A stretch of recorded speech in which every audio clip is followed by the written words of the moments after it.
બધાથી ખુશી ક્યારે થઈ તમને? MS ધોનીની વિકેટ કે તમારી રણજી ટ્રોફીની પહેલી વિકેટ? MS ધોનીની wicket.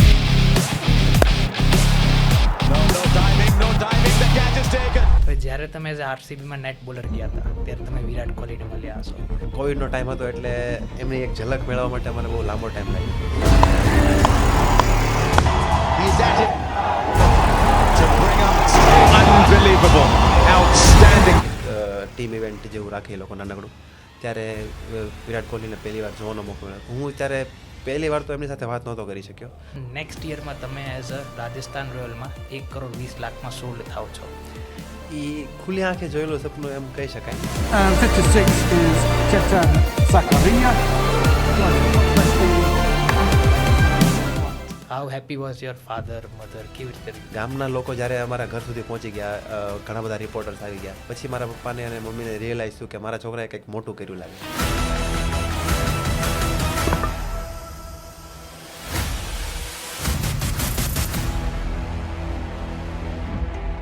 એક સાઈડ તમે ઇન્ડિયા માટે ડેબ્યુ કરો છો અને એક સાઈડ તમે you lost your brother and your father. જ્યારે જો અત્યારે હું પાછળ વળીને જોઉં ને તો મને એવું લાગે કે એ મારા ફાધર અને મારા બ્રધરનું બંનેનું કોન્ટ્રીબ્યુશન છે મારી લાઈફને આગળ જવા માટે. ચેતનની એક ફેમસ વીકલી સ્ટાઇલ ઓર ચેતનની એક ફેમસ સિગ્નેચર સ્ટાઇલ બહાર પડે છે. તમે એઝ અ બોલર્સને એઝ અ કોમ્પિટિશન કેવી રીતે જોતા હોવ છો? મને કોઈ દિવસ આમ મારી સ્કિલ ઉપર ડાઉટ ન આવે.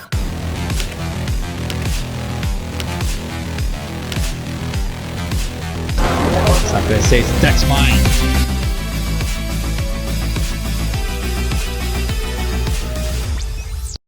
અગર કોઈ ગુજરાતી સ્ટારને મળવાનું પ્લાન થાત તો કોને મળે?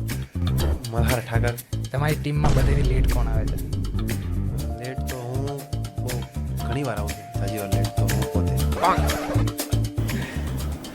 એઝ અ લીડર તમે કોને વધારે આઈડિયલાઇઝ કરવા માંગો છો, ધોની કે વિરાટ? MS ધોની. કે 2024માં એવું શું થયું કે એક વર્ષ માટે ચેતન ક્યાંય નહોતો? સો એવું શું ઘટના થઈ હતી?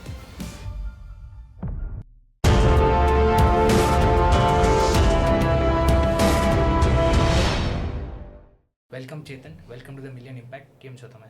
હું મજામાં છું, thank you very much. Okay, so Chetan, આપણે બેઝિક કે કેવી રીતે તમે આ જર્ની સ્ટાર્ટ થઈ ને તમે ક્યાંથી છો? હું મૂળ વર્તેજ ગામનો છું, ભાવનગરમાં આવેલું છે વર્તેજ. ઓકે. અને જ્યારે કહેવાય ને કે સિઝન બોલ ક્રિકેટ હું સ્કૂલમાં હતો ત્યારથી મેં ચાલુ કર્યું છે રમવાનું. 13 વર્ષનો હતો હું. ઓકે. તો પહેલી વાર સ્કૂલ તરફથી રમ્યો હતો અને ત્યારથી જ મને આગળ ક્રિકેટ રમવાનો શોખ લાગ્યો હતો. ઓકે. અને કેવી રીતે તમારી જર્ની રહી રાઈટ ફ્રોમ એના પછી તમે ડિસ્ટ્રિક્ટ ક્યારે રમ્યા, કેવી રીતે તમારું સ્ટેપ બાય સ્ટેપ પ્રોસેસ રહી હતી? તો જ્યારે હું અંડર 14 સ્કૂલ ગેમ રમતો હતો ત્યારે અમારા જે ડિસ્ટ્રિક્ટના કોચ હતા તો એ ત્યાં મેચ જોવા આવેલા હતા. અને તે ભાવનગરમાં એક સર ભાવસિંહજી ક્રિકેટ ક્લબ કરીને એક જગ્યા છે ક્રિકેટ માટે, એકેડમી છે. તો એમણે ત્યાં મને કીધું કે તું અહીંયા એકેડમી જોઈન કરી લે, તો મને તારામાં પોટેન્શિયલ દેખાય છે, જો તું મહેનત કરીશ ને તો તું આગળ રમી શકીશ ક્રિકેટ એમ. તો ત્યારે મને મગજમાં એવી રીતે લાઇટ થઈ કે સર કહે છે તો કાંઈક તો હશે મારામાં.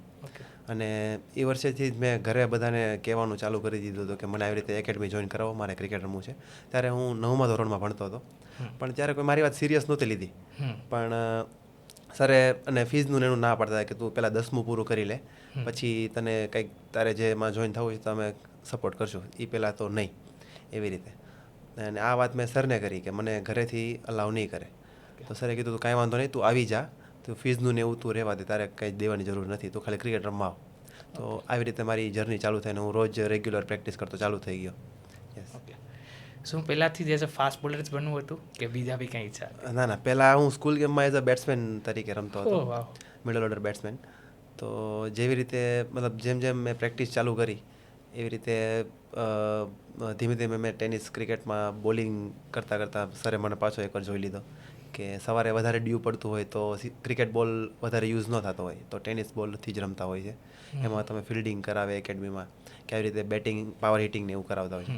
તો ત્યારે જ હું એક મેચ દરમિયાન બોલિંગ નાખતો હતો અને સરે મને પાછો જોયો કે તું બેટિંગ કરતાં તો વધારે બોલિંગ સારી કરે છો, રિધમ, કેમ કે મારી એક્શન એવી હતી કે રિધમ બહુ સારી આવતી હતી. Okay. તો સરને એવું લાગ્યું કે થોડુંક જો આમાં બેઝિક એમને શીખવાડીશ તો આ સારો બોલર બની જશે એ રીતે. તો સરે પાછું મારું ધ્યાન દોર્યું કે હવેથી તું બોલિંગ ચાલુ કરીશ. તો જ્યાં ઓપોર્ચ્યુનિટી મળતી અંડર 16ની નેટ ચાલતી કે બીજા કોઈ પ્રેક્ટિસ કરતા હતા ત્યારે મને બોલિંગ જ કરાવતા. ઓકે, સો આ આખું ટાઈમ ક્યારે હાલતું હતું? શું 2016ની આસપાસ હાલતું હતું? ક્યારે ચાલતું હતું એક્ઝેક્ટ? આ છે 2015. 15માં. હા. ઓકે, પછી તમે ડિસ્ટ્રિક્ટ રમ્યા, કેવી રીતે થયું? હું પહેલા જ વર્ષે અંડર 16 ડિસ્ટ્રિક્ટમાં સિલેક્ટ થઈ ગયો હતો. તો ત્યારે હું મને લાગે 15 વર્ષનો હોઈશ. ઓકે. હા, તો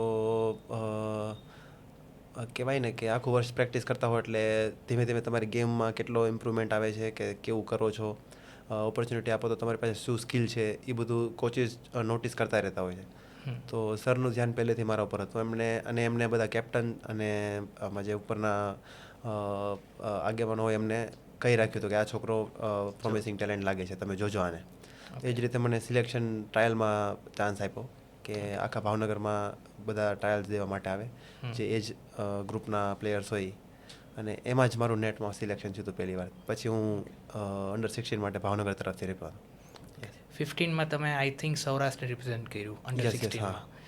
એમાં તમારું પરફોર્મન્સ કેમ રહ્યું ને તમે કેવી રીતે એમાં પછી આગળ જર્ની સ્ટાર્ટ થઈ? તો એ જ વર્ષે જે વર્ષે હું ભાવનગર તરફથી રમ્યો એ જ વર્ષે હું સૌરાષ્ટ્ર તરફથી પણ રમ્યો. એટલે એક જ વારમાં મને તરત સક્સેસ મળી ગઈ ક્રિકેટ ચાલુ કરતાં જ. તો ભાવનગરની ટીમને મેં ફાઇનલમાં બહુ જ સારું પ્રદર્શન કરીને જીતાડી હતી. ઓકે. એટલા માટે સૌરાષ્ટ્ર તરફથી રમવાનો ચાન્સ મળ્યો. પણ ત્યાં હું ટીમમાં સિલેક્ટ થયો હતો સ્કોડમાં, મને રમવાનો ચાન્સ નહોતો મળ્યો. એટલે એ વર્ષ મારું એવી રીતે ગયું હતું કે ત્યાં સુધી હું પહોંચી શક્યો હતો. હવે વાત કરી નેક્સ્ટ 2016માં, જ્યાં તમે એઝ અ સૌરાષ્ટ્રમાં તમને બોલાવે છે.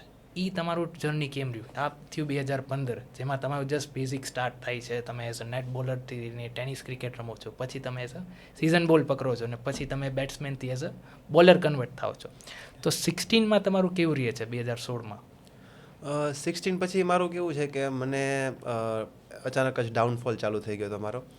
તો 2015 પછી અંડર 16માં રમ્યા પછી હું ઘણા પ્લેયર્સોને મેં જોયા હતા, જેમ કે પૃથ્વી શો અને અમારી સાઈડથી પણ હાર્વિક દેસાઈની લોકો રમતા હતા. એમની સાથે રમવાનો મને ચાન્સ મળ્યો હતો, અને એ લોકોની ગેમ જોઈને મને પણ આઈડિયા આવ્યો કે હું પણ આ લેવલ પર સારું કરી શકું એમ છું. તો ત્યારથી મેં સિરિયસ પ્રેક્ટિસ ચાલુ કરી દીધી હતી. અને બહુ વધારે બોલિંગ ને એવું કરવાને લીધે ત્યારે ઇન્જરી શું કહેવાય અને ક્યાંથી થાય, કેમ થાય, શું રિકવરી કોને કહેવાય, એ બધો મને આઈડિયા નહોતો. તો ઓવરલોડિંગને લીધે મને ત્યારે બોલિંગમાં ઇન્જરી થઈ ગઈ હતી. ઓકે. અને ત્યારથી મારો એમ કહો ને તો ડાઉનફોલ ચાલુ થયો હતો. કેમ કે એ ટાઈમ એવો હતો કે મારે આગળ અંડર 19 માટે પણ સિલેક્શન જો દેવું હોય તો મારે ત્યાં છાપ છોડવાની જરૂર હતી. તો એવામાં મારે જ્યાં મને ચાન્સ મળે, ઓપોર્ચ્યુનિટી મળે તો પરફોર્મન્સ કરવાનું હતું પ્રદર્શન કરીને. તો એ ઇન્જરીને લીધે મારે ત્યાંથી ડાઉનફોલ ચાલુ થયો કે હું આગળ નહોતો રમી શક્યો 2 વર્ષ. તો એવી કઈ ઇન્જરી હતી જેના કારણે તમને એ વર્ષે પ્રોબ્લેમ આવ્યો? અત્યારે તો મને બહુ અંદાજો નહોતો આવતો, પણ મને અત્યારે જોઉં તો એવું લાગતું હતું કે મારા ગ્લુટિયસમાં કંઈક પુલ થઈ ગયું હતું. ઓકે. એક્ઝેક્ટલી શું છે એ તો મને હજી નથી ખબર, પણ એ પેઇન ત્યાં થતું હતું મારા લોઅર બેકથી નીચે. Okay, got it.